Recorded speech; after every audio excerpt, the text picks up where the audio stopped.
Breaking news చూస్తున్నాం. తెలంగాణ బీజేపీలో సంచలన పరిణామం చోటు చేసుకుంది. బండి సంజయ్, ఈటెల రాజేందర్ ఇద్దరు కూడా కీలక భేటీ జరుపుతూ ఉన్నారు. అయితే ఎంపీ లక్ష్మణ్ ఇంట్లో ఈ ఇద్దరు నేతలు భేటీ అవుతున్నారు. సో ప్రస్తుతానికి ఎంపీ లక్ష్మణ్ నివాసంలో ఈ భేటీ జరుగుతోంది. నేతల ఈగోలు పక్కన పెట్టి పార్టీ గురించి ఆలోచించాలన్నట్టుగా అభయ్ పటేల్ అండ్ ఎంపీ లక్ష్మణ్ సమక్షంలో ఈ చర్చలు జరుగుతున్నట్టు తెలుస్తోంది. So as of now Bandi Sanjay, Etela Rajender మధ్య ఈ చర్చలు జరుగుతున్న పరిణామాలు చూస్తూ ఉంటే గత కొన్ని రోజులుగా ఇద్దరి మధ్య వైరం చాలా తీవ్ర స్థాయికి రాజుకుంది. ఏకంగా ఒకప్పుడు హుజూరాబాద్ నియోజకవర్గంలో 4 సార్లు 5 సార్లు ఎమ్మెల్యేగా ఉన్నటువంటి ఈటెల రాజేందర్ని కనీసం హుజూరాబాద్ నియోజకవర్గంలో ఇప్పుడు అడుగు పెట్టడానికి కూడా ఆలోచిస్తూ ఉన్నారు. ఎందుకనంటే అక్కడ ప్రస్తుతం పార్లమెంటేరియన్గా ఉన్నారు బండి సంజయ్. సో బండి సంజయ్ పార్లమెంటరీగా ఉన్నటువంటి ఆ నియోజకవర్గ పరిధిలోనే వస్తుంది హుజూరాబాద్ నియోజకవర్గం అనేది. సో హుజూరాబాద్ నియోజకవర్గం ఆ పార్లమెంట్ పరిధిలో వస్తున్న తరుణంలో ఇప్పుడు బండి సంజయ్ అక్కడికి రానివ్వడం లేదు అనంటూ ఒకానొక సిచ్యువేషన్లో హుజూరాబాద్ నుంచి చాలామంది బీజేపీ నాయకులు, ఈటెల రాజేందర్ అనుచరులు కూడా ఇక్కడికే చేరుకున్నారు. ఆయన ఉన్నటువంటి నివాసం షామీర్పేటకే చేరుకొని కొన్ని ప్రెస్ మీట్ కూడా పెట్టారు. సో కౌగులించుకొని వెన్నుపోటు పొడిచే పరిస్థితి నా దగ్గర లేదు అని అంటున్నారు ఈటెల రాజేందర్. అప్పుడు ఇక నివేదిక ఆధారితంగా నిన్ననే అభయ్ పటేల్తో ఈటెల డిన్నర్ మీటింగ్లో కూడా పార్టిసిపేట్ చేశారు. సో విజువల్స్ మనం చూడొచ్చు. అక్కడ గతంలో ఈటెల రాజేందర్ పలుమార్లు ఈ విషయాలపై ప్రస్తావించినప్పుడు బండి సంజయ్ గురించి ఆయన మాట్లాడిన సందర్భంలో చాలా తీవ్రంగానే మాట్లాడుకొచ్చారని చెప్పాలి. సో అలుముకొని వెన్నుపోటు పడడం నాకు రాదు, కడుపుల కత్తులు పెట్టుకొని నేను మాట్లాడానన్నట్టుగా ఈటెల రాజేందర్ మాట్లాడుకొచ్చారు.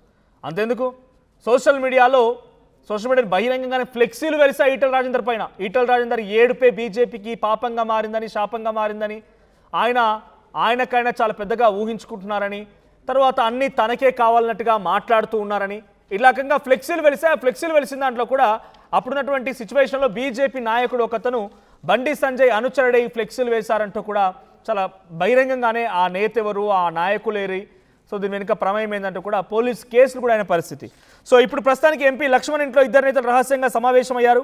ఈటెల బండి మధ్య సయోధ్య కుదిర్చేందుకు అధిష్టానం ప్రయత్నం చేస్తోంది. అయితే బీజేపీలో అంతర్గత విభేదాలపైన కూడా అధిష్టానానికి నివేదిక ఇవ్వడానికి నేతలు నివేదిక రంగంలోకి అధిష్టానం దిగింది ఇప్పుడు అని చెప్పాలి. సో ఇప్పుడు అంటే ఒక నివేదిక రెడీ చేస్తున్నారు. ఎవరెవరు కలిసి ఉన్నారు, ఎవరెవరు కలిసి లేరు, వాళ్ళిద్దరి మధ్య సమైక్యం, ఇద్దరి మధ్య ఒక సఖ్యత కుదిర్చడానికి ఎటువంటి సిచ్యువేషన్స్ ఉండాల్సింది, ఈ రకంగా జరుగుతూ ఉన్నాయి. సో రాష్ట్ర వ్యాప్తంగా తిరగడం లేదంటూ ఈటెల చెప్తూ ఉన్నారు. తనపై తరచూ హైకమాండ్కి ఫిర్యాదులు చేస్తున్నారని బండి సంజయ్ కూడా కొంత ఆందోళన వ్యక్తం చేస్తున్నారు. సో కీలక పదవులు అప్పగించాలని కోరుతున్న నో యూజ్ అన్నట్టుగా ఈటెల చెప్తూ ఉంటే తనకి బాధ్యతలు ఇచ్చినా ఇవ్వకపోయినా ఈ రకంగానే ఉంటారన్నట్టుగా బండి సంజయ్ చెప్తున్నారు. సో అభయ్ పటేల్, ఎంపీ లక్ష్మణ్ సమక్షంలో చర్చలు జరుగుతున్నాయి. బండి సంజయ్ ఈటెలతో ఉమ్మడి చర్చలు జరుపుతూ ఉన్నారు.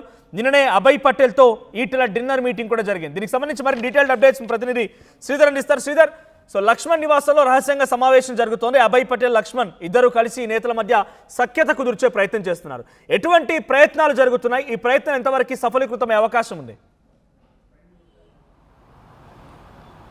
ఏమన్నది పార్టీలో ఉన్నటువంటి అంతర్గత పోరుకు చెక్ పెడితేనే ఇక్కడ బీజేపీ అధికారంలోకి రావడం ఖాయం. ఇక్కడ పార్టీ ఎదగాలంటే డెఫినెట్గా కూడా అగ్రనేతల మధ్య ఉన్నటువంటి ఈగోలను పక్కన పెట్టి పార్టీకి ఒకే లైన్లో తీసుకెళ్లడమే లక్ష్యంగా కూడా అటు బీజేపీ హైకమాండ్ కూడా ఇప్పటికే గ్రహించినట్టు చాలా క్లియర్ కట్గా అర్థమవుతుంది. ఎందుకంటే అటు ఎప్పటి నుంచో ఈటెల బండి సంజయ్ మధ్య పచ్చగడ్డి వేస్తే బగ్గుమనేటువంటి సిచ్యువేషన్ కూడా చూస్తున్నాం. అటువంటి సిచ్యువేషన్ని మొదటగా ఇద్దరు నేతలను సెట్ చేస్తే పార్టీ కూడా ఇక్కడ సెట్ రైట్ అవుతుంది, తెలంగాణలో ముందుకు వెళ్తుంది, పార్టీ బలోపేతమై వచ్చేటువంటి ఎన్నికల్లో కూడా పార్టీ గెలుపు ఈజీగా అవుతుందని కొంత బీజేపీ భావించి ఇద్దరు నేతలకు కూడా సయోధ్య కుదిరించేందుకు అటు బీజేపీ రాజ్యసభ సభ్యులు ఎంపీ లక్ష్మణ్ ఇంట్లో కూడా అటు బీజేపీ రాష్ట్ర వ్యవహారాల ఇన్ఛార్జి ఉన్నటువంటి అభయ్ పటేల్ సైతం కూడా ఇద్దరు నేతలతో భేటీ అయ్యారు. భేటీకి ముందు ఈరోజు జరుగుతున్నటువంటి పరిణామాలకు సంబంధించి భేటీకి సంబంధించినటువంటి అంశాన్ని కూడా ఒకవైపు సునీల్ అటు అభయ్ పటేల్ నిన్న ఈటెల రాజేందర్ ఇంటికి వెళ్ళి అక్కడ ఉన్నటువంటి పరిస్థితిని వివరించడమే కాకుండా రేపు జరిగేటువంటి భేటీలో ఇద్దరు నేతలకు సంబంధించినటువంటి అంశాన్ని ముందుగా ఈటెల రాజేందర్ ఇంటికి వెళ్ళి తెర మీదకి తెచ్చారు. తాజాగా లంచ్ మీట్ పెట్టి అది కూడా ఎందుకంటే ఇక్కడ ఉన్నటువంటి మీడియా హడావిడి లేకుండా రహస్యంగా భేటీ కావాలని నిర్ణయించుకున్నారు. దానికి ఒక సీనియర్ నాయకుడు నివాసం కావాలి కాబట్టి అందులో భాగంగానే రాజ్యసభ ఎంపీగా ఉన్నటువంటి లక్ష్మణ్ యొక్క నివాసాన్ని ఎంచుకున్నారు. అటు ఊరికి అవతల ఉంటుంది కాబట్టి ఆ నివాసానికి కూడా ఇప్పటికటు ఈటెల రాజేందర్, బండి సంజయ్ కూడా ఇప్పటికే చేరుకున్నట్టు సమాచారం. మరొక పక్క వారే కాకుండా అటు లక్ష్మణ్ సమక్షంలో జరిగేటువంటి ఈ భేటీ అభయ్ పటేల్ ఇద్దరు నేతలకు ఎటువంటి డిమాండ్స్ పెడుతున్నారు, ఎవరి వాదన ఏంటి, ఇద్దరి మధ్య సఖ్యత కుదుర్చాలన్నప్పుడు వారి వాదన వినిపిస్తారు, సహజంగా వాళ్ళ యొక్క అభిప్రాయం కూడా తీసుకుంటారు. సో అభయ్ పటేల్ లక్ష్మణ్ ముందు ఈటెల ఉంచినటువంటి డిమాండ్స్ ఏంటి, లేకపోతే ఆయన అభిప్రాయం ఏంటి, బండి సంజయ్ ఏం చెప్తున్నారు, ఆయన ఒపీనియన్ ఎలా ఉంది, ఈటెలకు వ్యతిరేకంగా ఆయన ఏం మాట్లాడుతున్నారు? డెఫినెట్గా వారి డిమాండ్స్ కూడా ఇందులోకి వచ్చేటువంటి అవకాశం ఉంది. ప్రధానంగా ఈటెల రాజేందర్కి సంబంధించినటువంటి హుజూరాబాద్కు సంబంధించి ఎప్పటికప్పుడు ఈటెల వెళ్తాం. హుజూరాబాద్కి వెళ్ళినప్పుడే ఈటెల సమస్యగా అక్కడికే బండి సంజయ్ నిత్యం కూడా టూర్లు పెడుతుంటారు.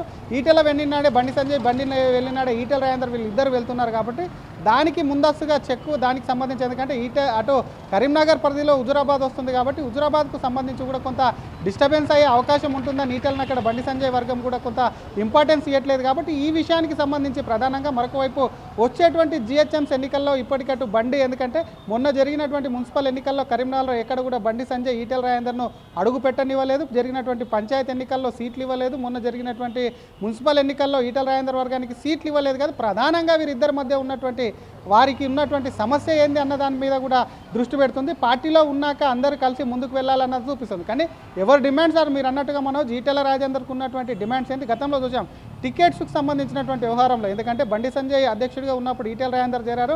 బై ఎలక్షన్లో కూడా హుజూరాబాద్ నుంచి ఎమ్మెల్యే కూడా ఈటెల రాజేందర్ కూడా గెలుపొందారు. అటు అధికార పార్టీని కూడా ఢీకొట్టి గెలిపారు. ఆ తర్వాత జరిగినటువంటి కొన్ని పరిణామాలు, ఆ తర్వాత ఎవరి వర్గం వాళ్ళే అని విడిపోయారు. ఆ తర్వాత జరిగినటువంటి పరిణామాల్లో ఎమ్మెల్యే టికెట్ల దగ్గర ఇద్దరు నేతలకు ఈగే వచ్చింది. ఇద్దరు నేతలు కూడా ఒకే జిల్లాకు చెందిన వారు కావడం, ఇద్దరు నేతల మధ్యలో కూడా పంచాయతీ అనేది ఇంకా పెరిగింది. టికెట్ల ఇష్యూకి సంబంధించి కూడా రాను ఆ గ్యాప్ అనేది కూడా పెరుగుతా పోతుంది. గతంలో చూసాం బండి సంజయ్ని అధ్యక్షుడు చూసినప్పుడు తీసేసినప్పుడు కూడా కొంతమంది వెళ్ళి కంప్లైంట్ ఇస్తున్నారన్న ఇష్యూ ఏదైతే ఉందో నేరుగా ఈటెల రాజేందర్ని కూడా ఒకవైపు బండి సంజయ్ అని చెప్పి కూడా పెద్ద ఎత్తున ప్రచారం జరిగింది. కాబట్టి వీటన్నిటి వీళ్ళిద్దరు మధ్యలో ఉన్నటువంటి సమస్యలు కానీ వాళ్ళిద్దరి మధ్యలో ఉన్నటువంటి పంచాయతీ ఏదైతే ఉందో అది ఇద్దరి నుంచి కూడా ఒకవైపు కూడా అది హైకమాండ్, ఆ హైకమాండ్ నుంచి వచ్చినటువంటి ఇక్కడ ఉన్నటువంటి బీజేపీ తెలంగాణ ఇన్ఛార్జిగా ఉన్నటువంటి అభయ్ పటేల్ కూడా ఇద్దరు నాయకుల యొక్క సమస్యలు కానీ వారికి ఉన్నటువంటి పంచాయతీలకు సంబంధించినటువంటి దానికి ఒక్కటువంటి మార్గం సుగం చేసి వాళ్ళిద్దరి మధ్యలో పంచాయతీ తెంపేందుకు కూడా ఇది ఒక మంచి మార్గం అని చెప్పాలి. బీజేపీకి సంబంధించి ఇప్పటికే ఎందరో నేతలు మాట్లాడుతుంటారు, వెళ్తుంటారు. కాబట్టి ఎంతమంది నేతలను ఎంతున్నా సరే ఈటెల వర్గమా బండి వర్గం అనేది కూడా కొంత చర్చ జరుగుతుంటుంది. కాబట్టి ఈ విషయానికి సంబంధించి మరి భేటీలు అయితే పాల్గొన్నారు. ప్రధానంగా కూడా డిమాండ్స్ చేశారు ఇద్దరు నేతలు. ఏవేవి కూడా అటు అభయ్ పటేల్, లక్ష్మణ్ సమక్షంలో జరిగేటువంటి మీటింగ్కు అభయ్ పటేల్ ముందు ఉంచారన్న దానిపై కూడా ఒకవైపు కూడా కొంత ఆసక్తిగా అయితే మారింది. ఎందుకంటే టికెట్ల పంచాయతీ ప్రస్తుతం కూడా ఎటువంటి రాజకీయంగా లేదు. అయినప్పటికీ ఒకరి మీద ఒకరు నేతలు ఇండైరెక్ట్గా డైరెక్ట్గా కానీ ఒకరి మీద ఒకరు కామెంట్ చేసుకుంటుంటారు, ఆరోపణలు చేసుకుంటారు వాళ్ళ ఇద్దరి మీద. కాబట్టి దానికి సంబంధించి క్యాడర్లో ఐఎంఓఎం ఒక పార్టీకి సంబంధించిన ఇద్దరు నేతలు కూడా అగ్రనేతలు అది కూడా క్యాడర్ను కొంత ఆందోళనకు గురి చేస్తున్నారు. కాబట్టి ఆ ఇద్దరిని పొలిటికల్ గా జరిగేటువంటి ఒక గొడవే కాకుండా మొన్న మధ్య కేంద్ర మంత్రి కుమారుడికి సంబంధించిన ఒక అంశంలో కూడా బహిరంగ చర్చ అని సోషల్ మీడియాలో అయితే ఒకరిపై ఒకరు అనేక రకాల నెపనెట్టుకున్న పరిస్థితి. సో పర్సనల్గా తన ఫ్యామిలీని కూడా టార్గెట్ చేసి ఈటెల రాజేందర్, మరొక ఎంపీ ఇద్దరు కలిసి అబాసు పాలు చేస్తున్నారనేది బండి సంజయ్ అన్యాయులు కానీ అనుచరులు కానీ వాళ్ళ వర్గాలు కానీ వాళ్ళు చెప్తున్నమాట. సో ఇది ఎలా ట్యాకిల్ చేయబోతోంది, కుటుంబాన్ని సైతం ఈటెల రాజేందర్ మరో ఎంపీ ఇద్దరు కలిసి ఈ రకంగా ఇబ్బంది పెడుతున్నారనేటువంటి ఈ చర్చ, దీనికి ఎలాంటి ఫుల్ స్టాప్ పడవచ్చు? డెఫినెట్గా మధ్య జరిగినటువంటి పరిణామాలన్నిటి మీద కూడా ఇప్పటికే హైకమాండ్ ప్రోగ్రెస్ కూడా తీసుకుంది. ఎందుకంటే అటు బీజేపీ జాతీయ అధ్యక్షుడు నితిన్ నబీన్ వచ్చారు. 1 మంత్లో కూడా వీరికి డెడ్ లైన్ విధించారు. నేతలందరూ సెట్ రైట్ కావాలి, లేకపోతే ఖచ్చితంగా కూడా నెక్స్ట్ వస్తాను, వేటు తప్పదు అంటూ కూడా ఒకవైపు నితిన్ నబీన్ టూర్కు సంబంధించి 3 రోజుల పాటు ఉందో క్లియర్ కట్గా వీళ్ళకి ఒక ఇండికేషన్ ఇవ్వడమే కాకుండా అదొక వార్నింగ్లా అని చెప్పాలి. ఇందులో భాగంగా రోజులకు సంబంధించినటువంటి అంశానికి సంబంధించి కూడా కొంత క్లియర్ చేసేందుకు కూడా అటు హైకమాండ్ కూడా అభయ్ పటేల్ను రంగంలో దిగి మీరు అన్నట్టుగానే కేవలం బండి సంజయ్ ఇష్యూ, కుమారుడి ఇష్యూకి సంబంధించిందే కాదు, మొన్న జరిగినటువంటి ఈటెల రాజేందర్ మీద వెలిసినటువంటి ఫ్లెక్సీలు ఏవైతే ఉన్నాయో అది కూడా బండి సంజయ్ వర్గం చేసింది అంటూ కూడా కొంత ప్రచారం జరిగింది. మరొక పక్క అరవింద్ మీదకి పోయింది. కాబట్టి వీటన్నిటికీ కూడా ఫుల్ స్టాప్ పెట్టేందుకు జరిగినటువంటి మొదటి నుంచి కూడా బండి ఈటెల మధ్య జరిగినటువంటి సంఘటన ఏంది, ఎందుకు ఇద్దరు నేతల మధ్యలో పంచాయతీ వచ్చింది, వాటన్నిటిని కూడా ఒక్కొక్కరిగా నేతలకు సంబంధించినటువంటి అంశాన్ని కూడా వారి నుంచి కూడా స్వీకరిస్తూ వారి నుంచి కూడా అడిగి తెలుసుకుంటూ కూడా దీనికి వివాదానికి కూడా పరిష్కారం చూపాలని మరి ప్రయత్నిస్తున్నారు. భేటీ అనంతరం కూడా ఏమేమి ఆ నేతలకు సంబంధించి వాళ్ళేం అడిగారు, వీళ్ళేం చెప్పారు, అటు బండి నుంచి కానీ టీటెల్ నుంచి కానివ్వండి ఎటువంటి అంశాలు కూడా అక్కడ లేవనెత్తారు అన్న దానిపై కూడా ఈ భేటీ అనంతరం ప్రస్తుతం భేటీ కూడా జరుగుతుంది. భేటీ అనంతరం కూడా ఒక క్లారిటీ వచ్చేటువంటి అవకాశం అయితే ఉందని చెప్పొచ్చు Manoj. Right, thank you Sridhar. So Telangana బీజేపీలో ఒక కీలకమైన పరిణామం అని చెప్పుకోవాలి. ఈ స్థాయిలో అగ్రనాయకత్వం వచ్చి ఇద్దరు నాయకుల మధ్య సఖ్యత కుదిర్చే ప్రయత్నం చేస్తున్నారంటే బీజేపీ ఇక్కడ ఏ స్థాయిలో ఫోకస్ పెట్టిందో అర్థమవుతోంది. ఈటెల రాజేందర్, బండి సంజయ్ బహిరంగంగా ఎప్పుడు ఒకరిపై ఒకరు మాట్లాడుకోలేదు, పేర్లు ఎత్తలేదు, కానీ అనేక రకాలుగా సెటైరికల్గా ఇండైరెక్ట్గా మాట్లాడిన సందర్భాలు ఉన్నాయి. సో హుజరాబాద్కి వెళ్ళి ఇది నా అడ్డా, లేకపోతే కరీంనగర్ పార్లమెంట్ మొత్తం నా పరిధిలోకి వస్తుంది, నేను చూసుకుంటానట్టుగా బండి సంజయ్ బిహేవ్ చేసిన తీరు కూడా చాలా వరకు గతంలో మనం మాట్లాడుకున్నాం. ఇప్పుడు ఈటెల రాజేందర్ కూడా కడుపులో కత్తులు పెట్టిన మాట్లాడన్న రకంగా గతంలో కూడా కొందరు ఉద్దేశించి మాట్లాడుకొచ్చారు. సో ఇప్పుడు ఈ ఇద్దరు నేతల మధ్య చర్చలు జరిపి ఈ సమస్యని ఫుల్ స్టాప్ పెట్టి సఖ్యతను కుదిర్చేటువంటి ప్రయత్నంలో భాగంగా అగ్రనాయకత్వం నుంచి అభయ్ పటేల్ అండ్ ఇటు రాజ్యసభ సభ్యుడు కూడా లక్ష్మణ్ కూడా ప్రయత్నం చేస్తున్నారు. లక్ష్మణ్ నివాసంలో ఈ భేటీ కొనసాగుతుంది. మరి ఈ చర్చలు ఎంతవరకు సఫలీకృతం అవుతాయో చూడాలి. ఇక్కడ బిగ్గెస్ట్ డిమాండ్స్ ఏంటంటే నాకు కొన్ని కీలక బాధ్యతలు అప్పగించమని అడిగినా కూడా నో యూజ్ అని ఈటెల రాజేందర్ అంటూ ఉంటే, ఈ పార్టీలో నేను కింది స్థాయి నుంచి వచ్చాను అన్నట్టుగా బండి సంజయ్ తన వాదన వినిపించే ప్రయత్నం చేస్తున్నారు. ఇక ప్రత్యేకంగా వ్యక్తిగతంగా కుటుంబాన్ని టార్గెట్ చేసి అబాసు పాలు చేస్తున్నారని బండి సంజయ్ అంటూ ఉంటే, నన్ను నా నియోజకవర్గానికి సంబంధించి కనీసం హుజరాబాద్లో రానివ్వకుండా రకరకాల విడ్డూరాలు చేస్తున్నారనే రకంగా ఆయన చెప్తూ ఉన్నారు. సో ఎవరి డిమాండ్స్ వాళ్ళకున్నాయి, ఎవరి కామెంట్స్ వాళ్ళకున్నాయి. మరి కామెంట్స్ని, డిమాండ్స్ని, మాటల యుద్ధాన్ని పరిష్కారం మార్గం చూపించే విధంగా అభయ్ పటేల్ కానీ లక్ష్మణ్ కానీ ఎటువంటి ప్రయత్నాలు చేయబోతున్నారు చూడాల్సిన అవసరం అయితే ఉంది. నిజంగానే ఇద్దరి మధ్య సఖ్యత కుదిరితే అది ఎంతవరకు కొనసాగుతుంది, ఈ కోల్డ్ వార్కి ఫుల్ స్టాప్ పడితే బీజేపీకి ఎటువంటి బెనిఫిట్ అవుతుంది చూడాలి ఏం జరిగిద్దో. సో మీకేమనిపిస్తోంది, ఈ సమస్యలన్నీ పరిష్కారం అయిపోయి బీజేపీ అగ్రెసివ్గా ముందుకెళ్తే వచ్చే ఎన్నికల వరకు అవకాశం ఉంటుందా? మీ అభిప్రాయం ఏంటో కామెంట్ చేయండి.